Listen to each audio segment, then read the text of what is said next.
Adapun membenci kematian, tidak suka dengan kematian itu adalah fa amrun tabi'iyun, maka itu perkara tabiat, perkara yang wajar bagi setiap manusia, bahkan setiap makhluk.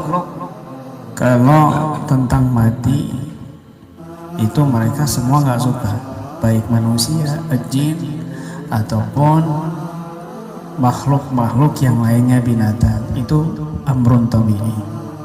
La yakadul insan yanfaqu minhu. Hampir setiap manusia seperti itu. Wadhalik, kenapa kok manusia ini takut mati, nggak suka mati? Kenapa? Karena annal mauta mu'limun fi nafsi. Mati itu sakit buat dirinya. Wa mufariqun bainal insan wa bain mahbubati ma'lufati min dunya. Dan juga bisa memisahkan antara manusia dengan orang-orang yang dicintainya dan barang-barang duniawi yang dia sukainya. Oh itu.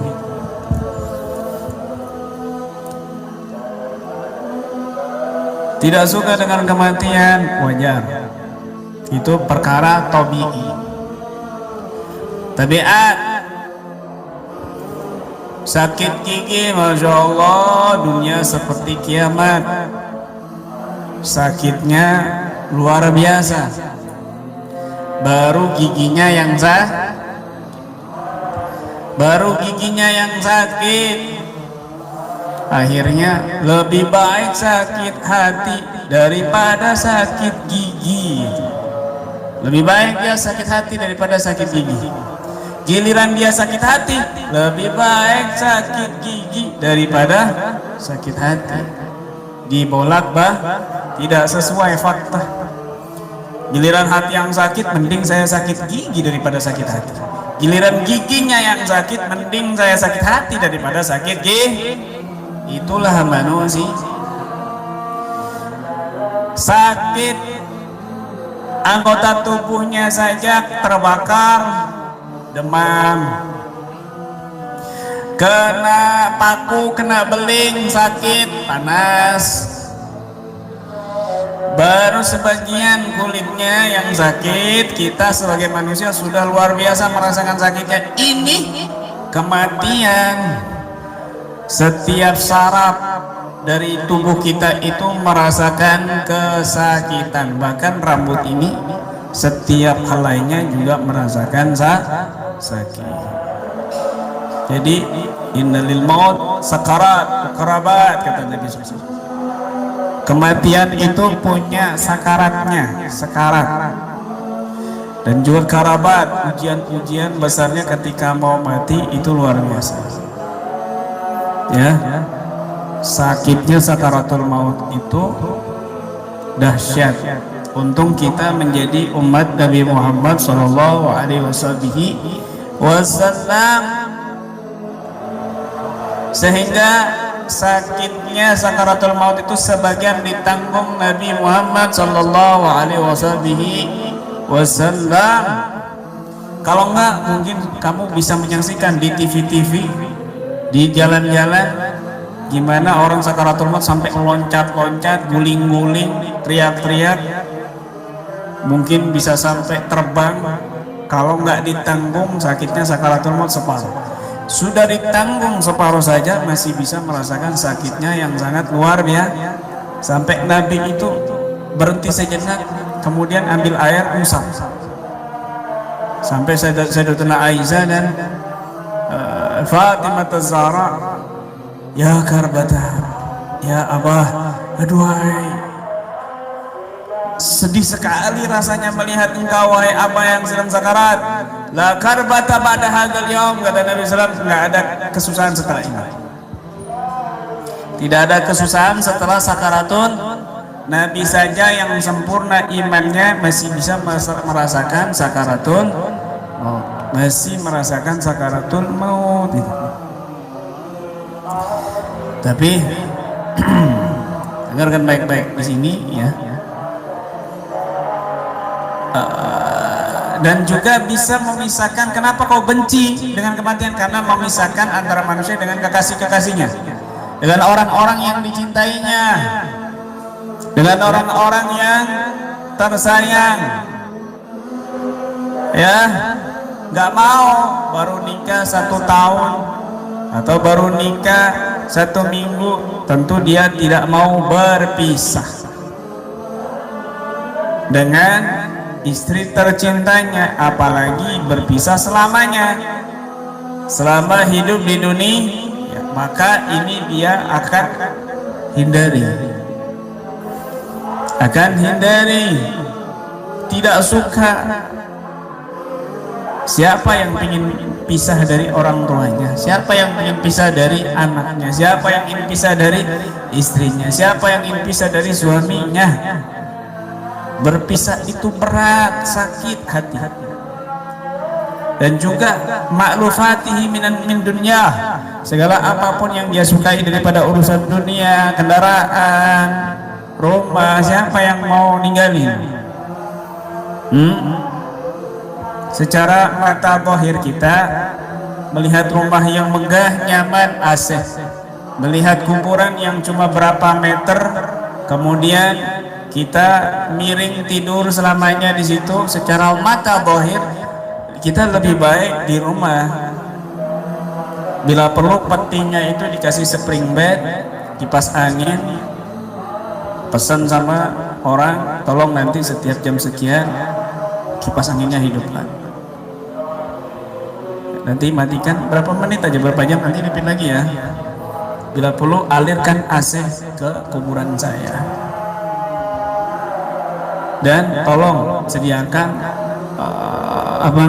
kulkas kecil di dalam, ya, juga MP3, siapkan MP3, ya, pokoknya biar saya nggak kesepian di kuburan, ya. Petinya itu lebarin, pokok ukuran spring bed, biar tidur saya nggak capek. Itu mata doh. Malah ada beberapa yang motornya ikut dikubur, mungkin tuh motor tercintanya kalau ikut dikubur dia tenang di dalam kubur,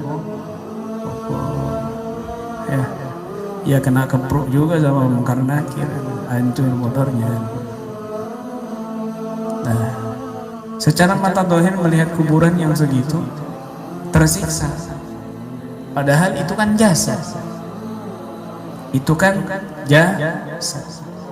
karena kehidupan yang hakikat ada pada rohnya kemana? Jadi nggak merasakan yang ada dalam kubur itu cuma 1 hari. Himpitan kuburan itu cuma sekali, ketika dia ditinggal oleh orang-orang yang melayat di kuburan, baru di situ ada himpitan dan pertanyaan Munkar Nakir. Setelah itu, kalau dia orang soleh, ya, alamnya sangat berbeda daripada alam dunia yang kecil. Tapi alam barzah, dia dari alam alamul isbah di rahim, kemudian alamul ruh, kemudian alamul isbah itu alamul rahim, kemudian alamul syahada dunia, setelah baru alamul baru setelah itu alamul ba'si hari kebangkitan, baru alamul akhir terakhir, sudah dimensinya alamnya terakhir. Semua itu proses sedikit, sedangkan alamul akhirat itu selama-lamanya, dan itu yang hakikat sebenar-benarnya. Begitu. Ketika Nabi SAW membaca man ahabba liqa Allah ahabballahu liqa'ah wa man kariha liqa Allah kariha Allah liqa'ah, barang siapa yang dia senang berjumpa kepada Allah, maka Allah juga senang berjumpa dengannya. Barang siapa yang dia membenci jumpa dengan Allah, maka Allah pun juga benci berjumpa dengannya. Maka Sayyidatina Aisyah bertanya, ya Rasulullah, kulluna nakrahul maut, kami semuanya membenci mati, siapa yang gak suka mati? Wajar. Apa jawab Nabi? Innal mu'min, Sesungguhnya orang yang beriman, idza hadarahul maut yubasysyar bi rahmatillah. Maka ketika hadarahul maut itu bukan berarti mati, enggak, tapi hadarahul maut itu menjelang detik-detik kematian. Itu namanya hadarahul maut. Mukhtabar istilahnya kalau dalam bahasa Arab.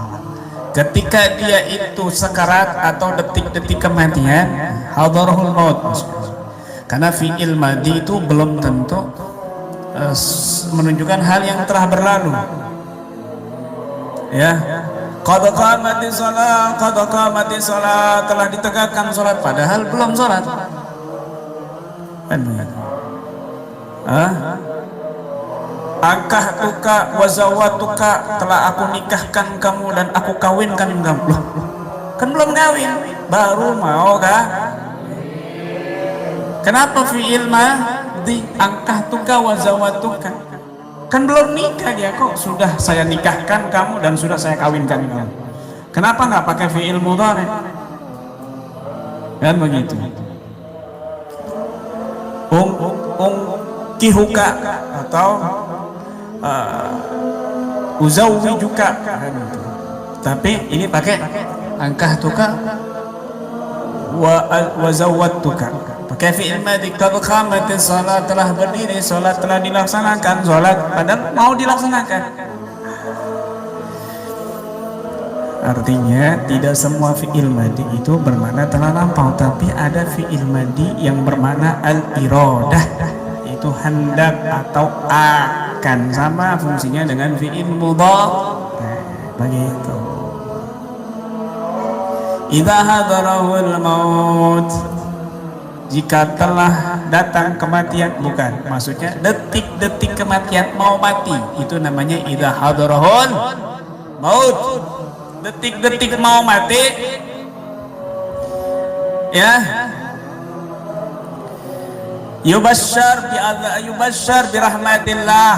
Maka jika orang beriman itu detik-detik mau mati, itu Allah akan memberikan kabar dengan rahmatnya. Di situ bisa dikasih pemandangan yang indah, jadi dia nggak fokus dengan di sekitarnya. Coba perhatikan orang-orang yang nazar gitu, nggak fokus, pandangannya itu nerawang nih, seolah-olah dia melihat sesuatu yang tidak kita lihat. Memang Allah tampakkan dia pemandangan yang indah kalau dia orang beriman. Pemandangan tempatnya dia di surga, sudah dikasih tahu. Tuh loh gambarannya nanti begini, ini tempat gambar. Ini bidadarinya lagi pada nunggu nih. Nah kan, awe-awe kamu. Akhirnya kamu kepingin, senyum melihat bidadari kan. Di dunia kamu patah hati, disakitin terus. Ini ada bidadari nih, nunggu kamu, awe-awe kamu. Di dunia kamu nggak laku-laku, dibenci, dibully, dan lain sebagainya, ditinggal kawin, para mantan. Bidadari malah menunggu-nunggu kamu, awe-awe. Awe-awe. Maka berbahagialah para jomblo yang beriman. Kenapa? Bidadari sedang mengawe-awe kamu, awe-awe. Apalagi dia mati dalam keadaan menjomblo, maka dia mati syahid. Mati syahid. Dia punya cewek tapi nggak punya duit misalnya, jadi nggak kawin-kawin. Kemudian keburu mati duluan, maka dia mati syahid. Hasil jualannya tidak mencukupi untuk biaya pernikahan, keburu mati dulu, tidur. Paham ya? Maka dia mati syahidul akhirah, syahid akhirat dia, syahid akhirat. Artinya apa? Insya Allah dia masih ada kesempatan mendapatkan stok bidadari. Jadi meskipun dia tidak mendapatkan perempuan di dunia, jangan khawatir. Maka berusahalah kamu mendapatkan bidadari di surga. Begitu. Nggak usah khawatir. Tidak usah khawatir. Ya. Masya Allah.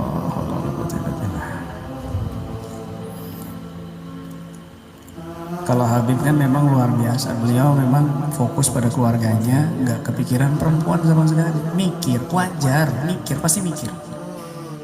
Mikir beliau, kepingin, tapi menahan nafsunya itu yang paling kuat sehingga dialihkan dengan kucing. Maksudnya itu bukan dialihkan pacar sama kucing, bukan begitu. Ya, dia menduda lama, akhirnya dilampiasin di kucing, bukan.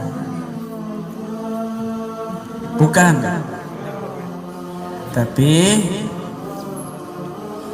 dialihkan kegiatan pikirannya itu pada kucing sehingga masih bisa menahan nafsu. Bukan apa-apa, Masya Allah. Aduh ya Allah, gak akan habis cerita tentang beliau, Masya Allah.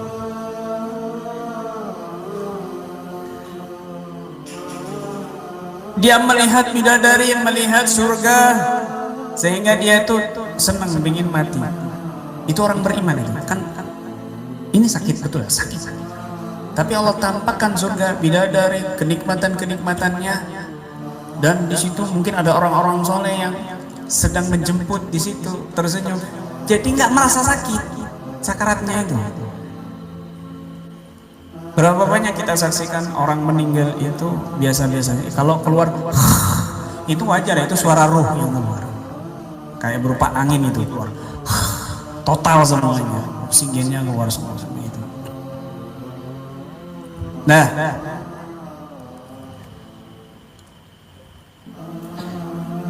sakit.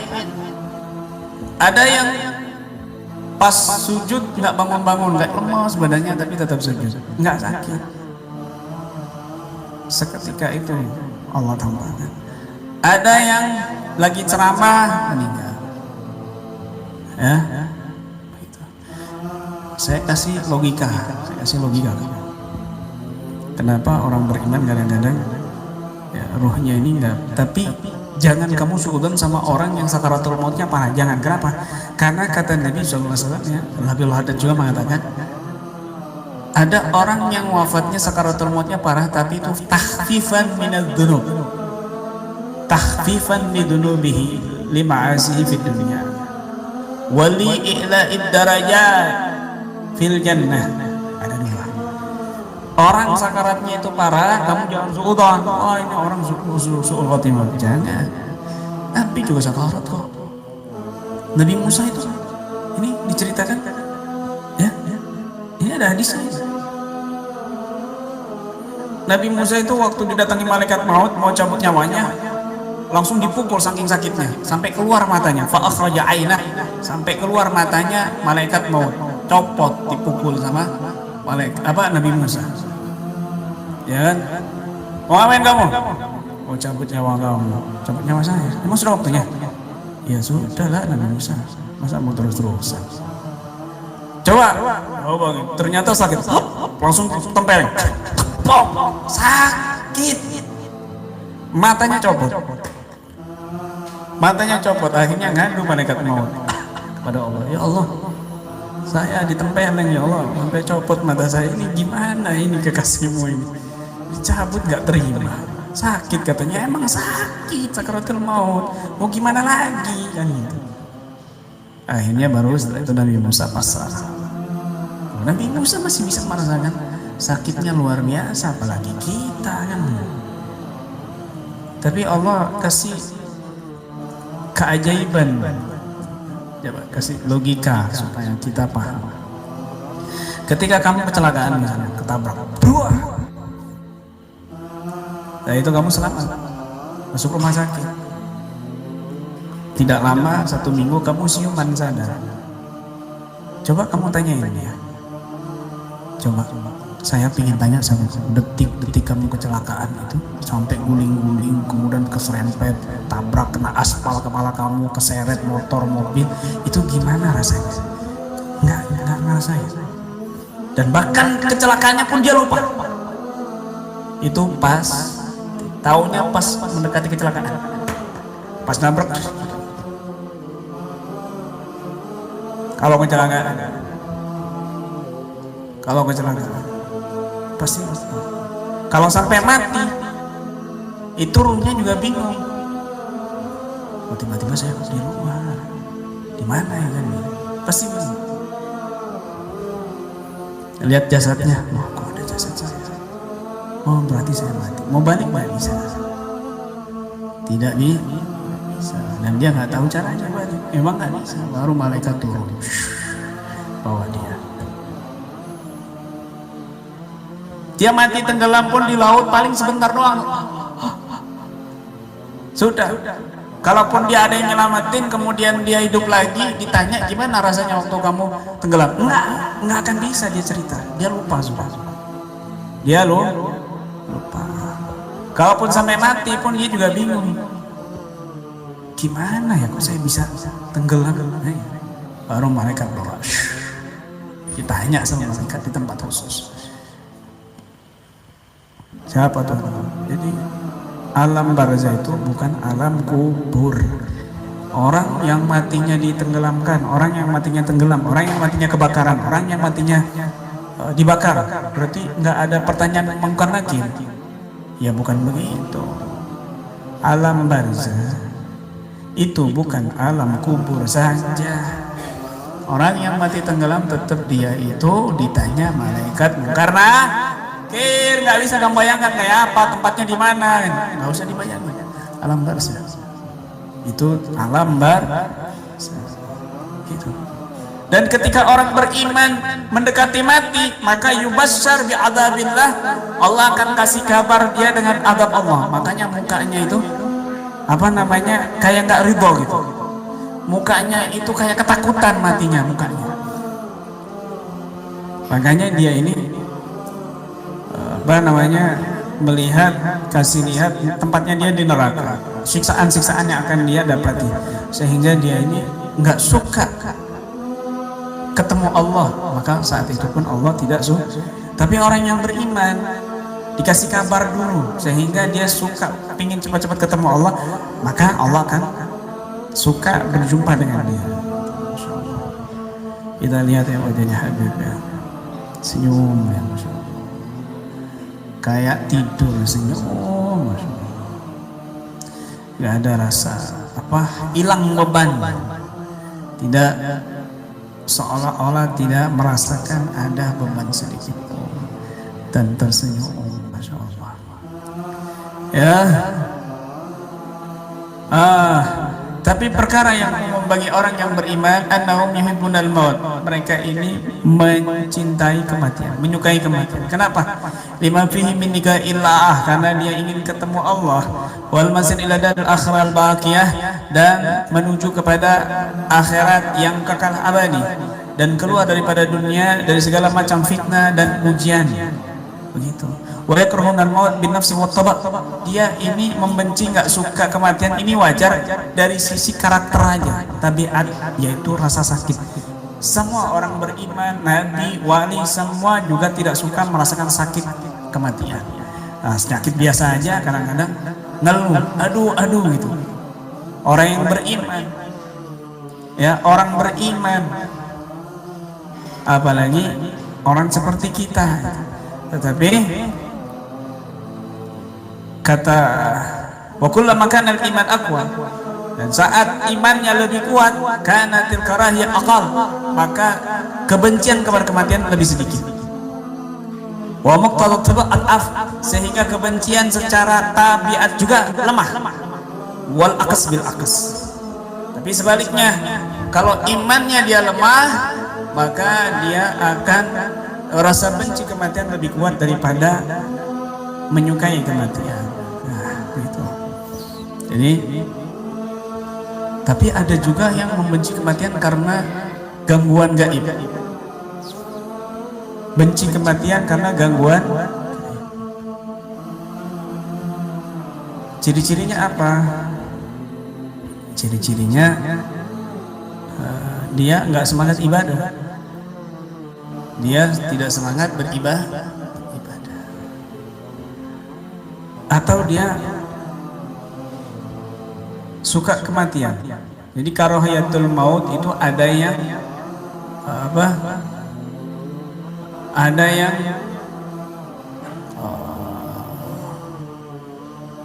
terpuji, ada yang tidak terpuji. Kalau kebencian dia kepada kematian ini semakin merosot imannya, ibadahnya, maka ini tidak terpuji. Tapi kalau membenci kematian dia semakin, ibadahnya semakin kuat, maka ini yang terpuji. Ya Allah, besok saya mati, gimana ini? Akhirnya amalan saya gimana? Ibadah saya, bekal saya, dia semakin merosot. Maka ini terpuji. Ada juga yang mencintai kematian, dua hal juga, karena kasus gangguan gaib. Saya kepingin mati secepatnya, ternyata ini gangguan jin. Gangguan jin kan ada, dimana polisi ini nggak paham, diberitakan setelah seorang istri pura-pura ditangkap, dia pura-pura gila karena kasusnya dia membunuh suaminya. Padahal ketika dia membunuh suaminya, dia kondisi dalam keadaan kesurupan. Itu makhluknya masih ada di situ. Kemudian ketika ketahuan sama polisi, istrinya ini bekerja sama dengan selingkuhannya untuk membunuh suaminya karena suaminya mungkin juragan batu bara, juragan emas, intan mutiara, dibunuh. Padahal perempuannya ini ada gangguan jin sehingga dia melakukan perselingkuhan dan ada bisikan untuk membunuh suaminya. Ketika ketahuan, dia pura-pura tolong suami saya dibunuh, dirampok misalnya. Setelah ditangkap, akhirnya diberitakan pura-pura linglung, seorang istri pura-pura linglung setelah ditangkap, dasar bejat. Pura-pura gila setelah ditangkap, padahal dia bunuh suaminya dengan sengaja, dengan segala macam siasatnya. Ini belum tentu dia itu melakukan itu dengan tipu dayanya. Ini cuma orang yang paham di bidang ini bisa melihat. Ahli psikologi belum tentu juga. Ini pura-pura gila ini. Pura-pura ini cuma nggak bisa, ngamuk-ngamuk, mukul-mukul, kan pura-pura kesurupan, padahal memang kesurupan betulan. Dari awal dia ada gangguan, dipecah belah, nggak mau bahagia karena memang orang kaya, jadinya seolah-olah ini tipu daya, penipuan. Tapi kita tidak memungkiri juga ada orang perempuan yang membunuh suaminya demi harta, demi selingkuhnya, itu ada juga dan banyak. Tapi jangan mengingkari juga ada perempuan dia linglung karena memang kesurupan dan makhluknya masih ada di situ, matanya tajam, pura-pura, orang beritanya bilangnya pura-pura kesurupan, padahal memang kesurupan gitu. Jadi kita harus hati-hati. Ya polisi nggak paham hal beginian, dari psikologi juga nggak paham hal beginian, dikira itu ya gangguan mental, pasti gangguan jiwa sudah pasti. Ya Allah. Tapi ada orang yang suka kematian karena memang imannya kuat dan ingin cepat keluar dari dunia yang penuh fitnah, penuh huru hara, nggak betah di dunia, dia ingin di akhirat. Kenapa? Karena dia imannya sudah kuat dan betul-betul dia merasa bekalnya sudah pas, sudah bisa untuk bertemu Allah Subhanahu wa Ta'ala. Meskipun dia tetap merasa bekalnya belum banyak, tapi dia orang soleh gitu. Wali Allah billah. Ya Allah. Maka orang yang mengingat kematian, maka Sayyidina Umar bin Abdul Aziz dia mengatakan, idza ghafala qalbi an dzikril maut sa'atan fasada. Jika hatiku ini lalai dari mengingat kematian sesaat saja, maka hatiku akan rusak.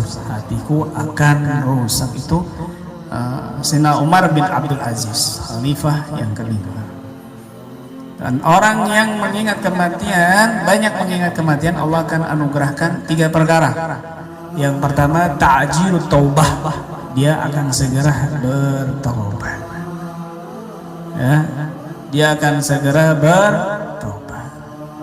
Wa qana'atul qalbi, dan dia juga hatinya neriman, neriman. Dan wal khusyu' fil ibadah wan nasyat fil ibadah, dan dia akan semangat di dalam ketaatan dan ibadah kepada Allah Subhanahu wa taala. Kalau dia sering mengingat kematian, maka dia punya rem hidupnya. Punya rem hidupnya, ya. Dia akan apa? Semangat beribadah. Hatinya merasa puas dengan takdir yang dia alami saat ini. Kenapa? Karena dia mati. Juga nggak dibawa semuanya. Hartanya nggak dibawa semuanya, nggak dibawa. Dan dia akan segera bertobat. Cepat-cepat bertobat. Setiap ini bertobat. Sholat. Tapi kalau orangnya lalai dari mengingat kematian, dia nggak akan segera bertobat. Ditunda-tunda. Dan hatinya pun tidak akan menerima dengan apa yang Allah takdirkan kepadanya, dan tidak semangat di dalam ibadahnya. Artinya malas ibadah. Itu orang yang tidak mengingat kematian. Ini mengingat kematian ini anjuran dari Nabi Sallallahu Alaihi Wasallam. Ini pembahasan di kitab Salawatul Hadat, ya, panjang masalah kematian ini. Nggak tahu ini ya kita runut ini, nggak loncat-loncat. Besok ada pembahasan wa amatul umri, adapun panjang umur fi taatillah, di dalam taat kepada Allah, fa mahbub wa matlub hingga yang Islam, khairukum man tala umruhu wa hasuna amaluh. Maka itu disukai dan dituntut, diharapkan, karena Nabi bersabda, sebaik-baik di antara kalian orang yang panjang usianya dan baik amalan. Wallahu a'lam bishawab.